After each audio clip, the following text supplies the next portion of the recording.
When you bring Aurender home, it's always a little man's holiday. I don't know how often you manage to bring home Aurender devices, but I'm the darling of fortune and I'm already a little addicted to it. Well, and what's the biggie?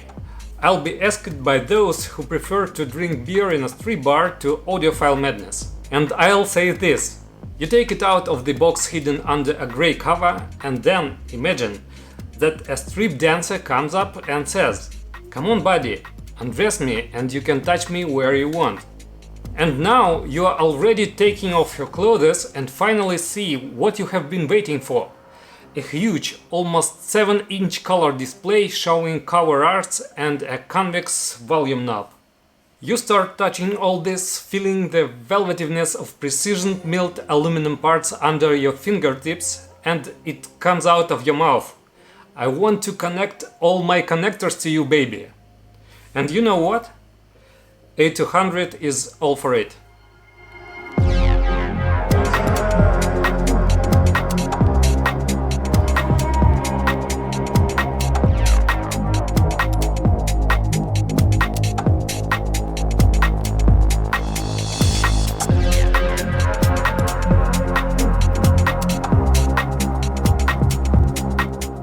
Hello, my name's Eugen. I'm a passionate audio enthusiast, and on this channel I will tell you all things hi-fi and high-end, which I personally enjoy. Let's start with the latest Aurender A200. But before we get started, I'll be grateful to you if you could subscribe to this channel and hit the like button under this review. A200 is a full-featured digital player, streamer, audiophile server and an amazing DAC on precision clock steroids. And this is the most affordable server from Aurender with a DAC on board. Like all the devices of the Korean company, and the Aurender is entirely designed and manufactured in South Korea, it's dressed in thick-walled armor made of aluminum bars from which ultra-modern CNC milling machines cut off everything excessive. This is how I see A200. And with dimensions slightly larger than a standard vinyl disc, it weighs an impressive 21 pounds. So, fighting with your wife, "Why do you need another junk?" you'll have a weighty argument. "Honey, I have just invested in 21 pounds of high technology." After that, she'll have nothing more to eat. Hope so. After all, its restrained design, on the one hand, was created with exceptionally simple lines and shapes, but at the same time, grace cannot be taken away from it, which unambiguously informs that you have in front of you, albeit a high-tech, yet an aristocrat. And the cherry on top is that the chassis rests not on some rubber, but on exquisite cork legs that absorb all non-positive vibrations when you listen to Bob Marley. On its facade, Koreans paved an absolutely clear path for us. On the left, under the milled logo, there is a power button with a pale blue backlight, and just below there is the only signed input selector button and an infrared receiver window. The major part of the central panel is occupied by a high-quality 6.9-inch LCD display, which simply and clearly groups the main playback information. At your disposal is the cover art and all the text information about the song being currently played. At the very bottom you can see the progress bar and the minimum tech details about the file. That's all you need to always quickly and clearly read the information. Almost a benchmark. I'll scold this interface only for a discrete progress bar which grows up in fairly wide sections. I would like this bar to grow smoothly, but this is nitpicking, of course. On the right side of the facade there is a nice volume knob that turns on a green backlight when rotated, and 4 more control buttons decorated with icons in the style of the elements from the Fifth Element movie. The first one changes the display mode, and the other 3 are the classic playback control buttons. Everything is very simple and clear, as you can see. The rear panel looks equally attractive. A pair of high-quality analog RCA outputs and 2 digital inputs, coaxial and optical, for connecting external sources. For example, if you want its DAC to sound your TV or CD player. And right next to them there is an excellent audiophile shielded USB audio output. It's super fast highway for connection to an external DAC if the built-in DAC isn't enough for you. Plus, you can see a couple of regular USBs to connect external media. And its main digital backbone is the Ethernet connector that hooks up Aurender to the network. Yes, there is only a wired connection here, no Wi-Fi for you, because their engineers know how much crap wireless modules can bring to the signal path. And above it all, there are two user-accessible ports that allow you to install 2.5-inch hard drives or SSDs. You should remember that A200 is also a server, and by purchasing one, you can store your file library on it. Here, I have two hard drives of 2 terabytes each, but in general, you can put two 8 terabytes drives here and get insane 16 terabytes of storage. And by the way, this storage is visible on the local network, so you can upload any files to it directly from your computer. I mean any at all. Throw in a collection of your spreadsheet files or movies and photos. It won't read them to you, but as a storage container you can do it. Additionally, as we could have already seen, it has a volume knob on the front. That means A200 may be the only device in the system with active speakers. Nowadays, there are a lot of great active speakers, and this Aurender will work perfectly with them. Yes, there are no balanced outputs that are often found in active speakers, and if you need a balanced connection, then you'll need a higher-end Aurender. But otherwise, it's a perfect device for a minimalist setup with active speakers or with a power amplifier and passive speakers.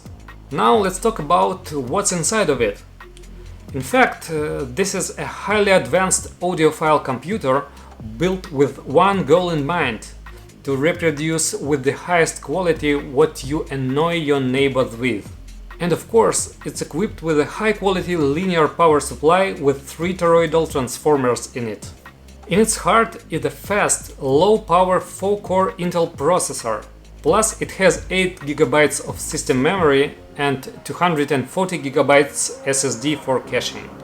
If you have never encountered Aurender devices before, then you should know that everything in place doesn't matter whether these are files from its disks, a local network or a streaming platform. First, it gets to this SSD and then the player reads from it and sends to DAC. This is necessary to ensure that firstly, you don't have lags, and secondly, to guarantee that the noise of other components, for example from hard drives or coming from a local network, doesn't affect the sound. It means that this SSD is as reliable and effective in sound sterilization as a sledgehammer. As for its DAC, it's based on the AKM 4490 chip. Yes, many will say that this is not their top-end chip, but as we know, the point is not so much in the chip as in the implementation of the circuit. And Koreans know how to do it properly. All of their DACs that I listen to are thoroughbred. They have their own recognizable sound signature. This DAC natively supports MQA decoding and is capable of handling most popular file formats up to 32-bit 768 kHz and DSD up to DSD 512. In addition to that, the DAC features an assistant, a precision clock generator with FPGA arrays and a jitter of less than 100 femtoseconds. For you to understand, this is such a low value that it can be neglected. So, this clock in many respects contributes to the high sound quality that A200 gives. You can control it from your phone or tablet. Aurender has their own proprietary app that they developed themselves. It looks cool, and its interface, its logics clearly reflect the principles A200 is based on. You can see 3 sections on the application screen: playback controls at the top and 2 parts below it. On the right you have your library window where you can choose content. This can be streaming or any folders and files available to the device both inside of it and on your local network. On the left there is the main playlist window. Think of it as a caching SSD. So, to start playing music, you must move your files here. And here is the most interesting thing. This playlist doesn't care where it gets these files from. You can put both streamed and local files stored on your drives here at the same time, and it will play it all seamlessly as if it were a single source. This is very cool, especially for crazy people like me, who are constantly trying to compare the difference in quality between streamed and local files. By the way, Aurender supports Tidal and Qobuz. Then there is internet radio, of course, and Spotify Connect support for those who aren't afraid to mess their minds with MP3s. But I don't know, let God be your judge, I don't blame you. Of course, I have already bored you with this technical chatter, and you want to quickly find out how it sounds. Well, I won't bore you anymore.